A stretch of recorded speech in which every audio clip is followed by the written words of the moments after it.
Okay, let's unpack this. If you are listening to any popular music today, pop, hip-hop, metal, anything with a driving beat, you're basically listening to the descendants of rock and roll. That's right. But rock didn't just, appear one day with a leather jacket. Yeah. It was built piece by piece, starting decades ago. That's really the core of it. You have to understand rock as this massive cultural collision. The music we're talking about is the sound of people going through huge changes in American history, taking all their struggle, their joy, and just distilling it into something totally new. So our mission here is to trace the musical DNA of rock. We're starting in the Deep South. And we're going to follow that sound right up to the 1950s. To the moment it creates the teenager as we know them today. Exactly. So where do we start? We have to go back to the absolute foundation, to the musical traditions of African Americans in the southern United States. This is where the sort of emotional bedrock was formed, right? These are the work songs, the spirituals.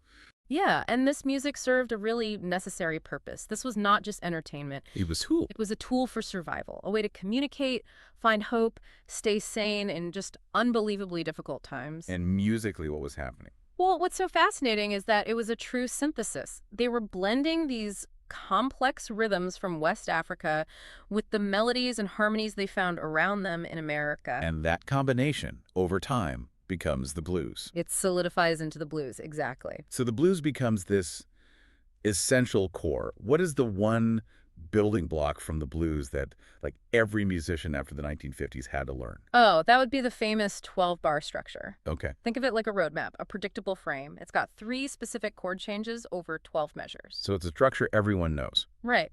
And because the structure is so predictable, it gives musicians incredible freedom within it to improvise, to tell personal stories. It's the emotional foundation for decades of popular music. And this music, which starts out as rural and acoustic, it starts to move. It does. People started leaving the agricultural South for jobs in the big industrial cities up north. And of course, they carried their music with them. So the blues is our emotional framework. But there's another key ingredient in this recipe. When we talk about the DNA of rock, what 2 streams are we talking about? It's the blues and country music. But let's stick with the blues for just a second because its sound changed so much in the cities. Okay. In its early form, it's guitars, harmonicas. The sound is very raw, very mournful. But there's something unique about how they played, right? Something called the blue note. What is that exactly? A blue note is, it's subtle but so powerful. In standard music, you have fixed notes on a scale. Right, like on a piano. Exactly. The blue note is a note that's deliberately flattened or bent. It kind of exists in the crack between the standard notes. And that creates that tension, that feeling of longing. Yes. That's what gives it that sound of emotional dissonance that, classical music just couldn't convey. It's a sonic signature. And that signature sound got loud. When musicians moved north to cities like Chicago, they plug in. They absolutely did. They had to start using electric amplifiers. An acoustic guitar just couldn't be heard in a noisy city bar. It just got lost. Completely lost. And the amplifier didn't just make it louder, it changed the guitar's role entirely.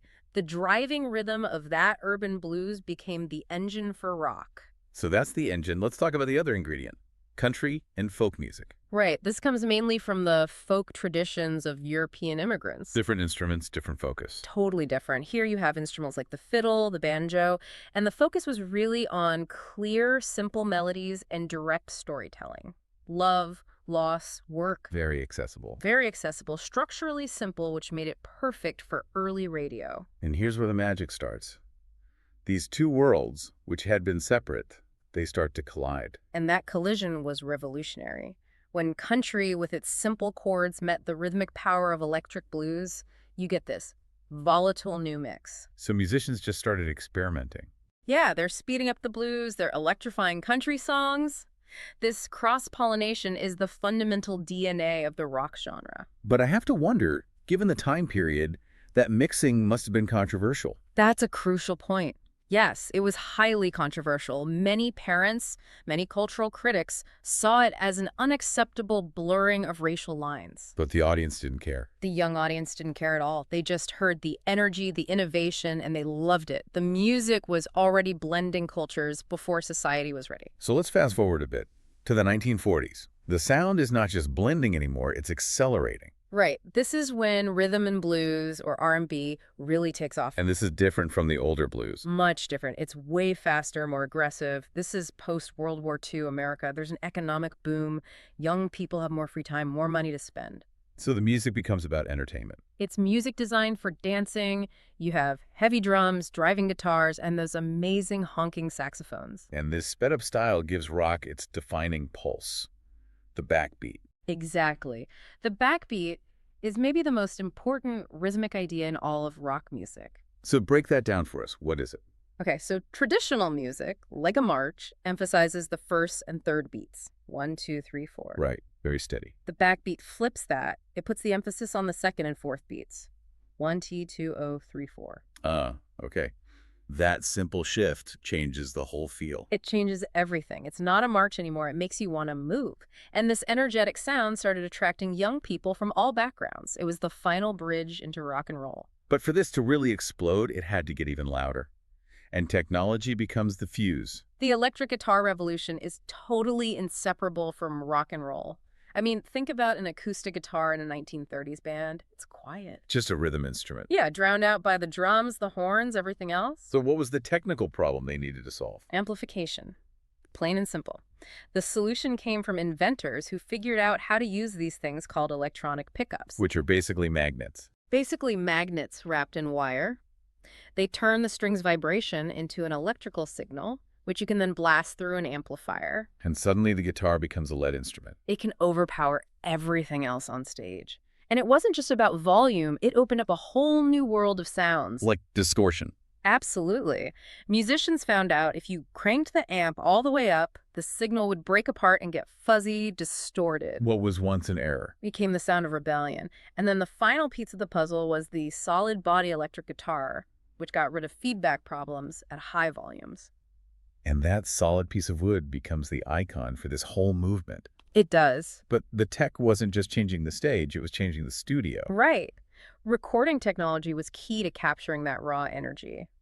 Engineers in the early 50s were trying all these new techniques to make records sound bigger, punchier. To make it feel like you were right there in the room. Exactly. And certain studios became famous for their specific sound. You have to talk about Sun Studio in Tennessee. Sun Studio is the perfect example. The guy who ran it, Sam Phillips, was a genius. He became known for this technique called slapback echo. What's that? It's a really quick, distinct repeat on the vocal or the guitar. It wasn't complicated, but it gave the records this incredible sense of space and energy. It made the bass thump and the snare drum just snap. So we've got the ingredients, blues and country, we've got the rhythm, the R&B backbeat, and we have the volume, the electric guitar. All the pieces are in place. And by the early 1950s, people started calling this new sound rock and roll. And it was defined by that heavy backbeat and lyrics about teenage life, Right. Cars, dancing, fun. A total rejection of the polite music their parents listened to. It was auditory opposition. And it all started coming out of these musical melting pots. Mostly in places like Memphis and New Orleans. That's really the official start of a massive cultural shift. A shift that couldn't have gone global without mass media. And before the internet, there was radio. Radio was the equalizer. These powerful AM stations could send signals for hundreds of miles. So a kid in a tiny town could hear the exact same thing as someone in a huge city. Instantly. It was this immediate cultural connection. Which leads to the rise of the DJs, the disc jockeys. The DJs were the gatekeepers, and they were crucial in introducing African-American R&B artists to white audiences who were just starved for this new sound. So they were creating a shared culture right across the country. Absolutely. Everyone was moving to the same beat, and that made rock and roll spread like wildfire. Let's shift to the consequences of all this. Yeah. Because the music created something that really didn't exist before. The modern teenager. This is probably the biggest outcome of rock and roll. For the first time, teenagers were seen as their own distinct group. Socially and economically. Both. Before the 50s, you were just a younger version of your parents. You tried to act like them, dress like them. But rock gave them their own soundtrack. It did. It was fast, it was loud, it was independent, it matched their energy, it gave them a way to express themselves and separate from the adult world. And with that independence came money. A huge new market. A gigantic economy built around teenagers. Suddenly they're spending money on records, on clothes, on guitars. It became a whole lifestyle. And every lifestyle needs its heroes. This is the birth of the rock star. Right. The first rock stars of the 1950s completely redefined what it meant to be a performer. They were wild, charismatic. Totally. They had unique stage moves, flashy clothes. They weren't just singers, they were symbols of this new freedom. And they showed that one person with a guitar could capture the imagination of millions. They created the template for every single rock band that followed. You know, at the end of the day, the real legacy here seems to be about cultural exchange. I think so. Rock and roll fundamentally rejected segregation, at least musically. It mixed the African rhythmic traditions of the blues with the European melodic traditions of country. Musicians were listening to each other, learning from each other. White musicians, black musicians, they were creating this new sound that was so rich, so undeniable that society had no choice but to listen. And that blending is why that basic setup, guitar, bass, and drums, is still the foundation of so much music today. Rock and roll wasn't just an invention, it was a revolution. It was fueled by technology, by that cultural rhythm, and it changed everything. The story of rock is just this powerful reminder that sometimes a simple song can change the world. It can build bridges where there were walls just by giving people a shared rhythm to move to. Good luck with your studies.